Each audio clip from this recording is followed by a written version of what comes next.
സുപരിചിതമായ ഒരു സംഭവത്തെ ഒന്നുകൂടി ഓർപ്പിക്കുന്നു. വരുവിൻ, നമുക്കൊരു യാത്ര പോയി വരാം.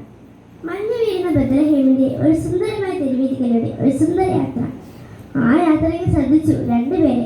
അവരെ ഞാൻ നിങ്ങൾക്കും പരിചയപ്പെടുത്താം. അത് നമ്മുടെ ജോസഫും മറിയും.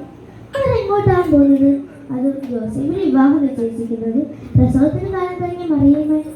നിങ്ങളും കൂടെ വാ, നമുക്ക് അവർ കാണാൻ പിന്തുടരാം. മറിയത്തിന് എന്തൊക്കെയോ ബുദ്ധിമുട്ടുകളുണ്ടെന്ന് തോന്നുന്നു. അവരൊരു വലിയ അമ്പലത്തിലേക്കാണല്ലോ പോകുന്നത്. നല്ല തിരക്ക്. അവർക്ക് അവിടെ ഇടം കിട്ടാൻ വഴിയില്ല. ശരിയാണ്, അവരത് വിഷമത്തോടെ വരുന്നുണ്ട്. പോട്ടെ, അടുത്ത വലിയമ്പലത്തിൽ ഇടം കിട്ടുന്നതായിരിക്കും. ഇല്ല, ഒരിടത്തും സ്ഥലമില്ല. ജോസഫ് ആകെ അസ്വസ്ഥനാണ്. മറിയയ്ക്ക് പ്രസവത്തിനുള്ള സമയം തോന്നിയെന്ന് ഉറപ്പാണ്. ദൈവം ഒരു വഴി കാണിക്കുമായിരിക്കും.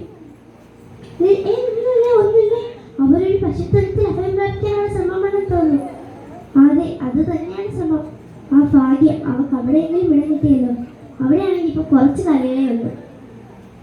നമുക്കിവിടെ വിശ്രമിക്കാം. കേട്ടെ, കേൾക്കുന്ന ഒരു കുഞ്ഞിന്റെ കരച്ചിലല്ലേ? മറിയെ പ്രസവിച്ചു എന്ന് തോന്നുന്നു. മറിയെ കുഞ്ഞിന് സുഖമായിരിക്കുന്നു എന്ന് തോന്നുന്നു. പ്രകൃതിയിൽ എന്തൊക്കെയോ മാറ്റങ്ങൾ വരുന്നത് പോലെ. നോക്കി, ആകാശം നോക്കി, ഒരു പ്രത്യേക നക്ഷത്രം വരുന്നുണ്ടല്ലോ. അതിനെ പിന്തുടർന്ന് ആരൊക്കെ വഴിതിരിഞ്ഞ് വരുന്നുണ്ട്.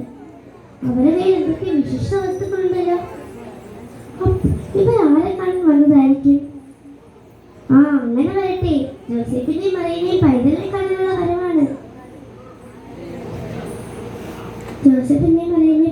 കാണാനുള്ള വരവാണ്. അവർ വീണ്ടും ആരൊക്കെ വരുന്നുണ്ട്. അവരുണ്ടത് കൊല്ല സാധനമാണല്ലോ. അപ്പോൾ ഈ ശിശു നിസാരക്കാരനല്ല. ഇതിപ്പോൾ ആരോട് ചോദിക്കും? ഇത് വളരെ പ്രത്യേകം തുടങ്ങിയ രാത്രിയാണല്ലോ ഇത്. അതാ ഇടയന്മാർ തിരികെ വരുന്നത്. നമുക്ക് അവരോട് ചോദിക്കാം. നിങ്ങൾ ആരെ കാണാൻ വന്നതാ? നിങ്ങൾ ഈ ജനം ആരെ അറിയിച്ചത്? ഞങ്ങൾ സ്വർഗീയ സൈന്യത്തിന്റെ തേജസ്സും കർത്താവായ രക്ഷിതാവും ഇന്ന് ദാവീദിന്റെ പട്ടണത്തിൽ നിങ്ങൾക്ക് ജനിച്ചു എന്ന വിവരം കേട്ട് നക്ഷത്രത്തെ പിന്തുടർന്ന് വന്നതാണ് ഞങ്ങൾ ലോകത്തിന്റെ രക്ഷകനായ യേശുവിനെ കാണാൻ. എന്ത്, ലോകരക്ഷകൻ ഇവിടെ ജനിച്ചു വന്നോ? വരുവിൻ കൂട്ടരെ, നമുക്ക് നമ്മുടെ ദൈവത്തെ നമ്മുടെ മനസ്സിലും ഏറ്റുവാങ്ങാം. എല്ലാവർക്കും ഹൃദയം നിറഞ്ഞ ക്രിസ്മസ് ആശംസകൾ.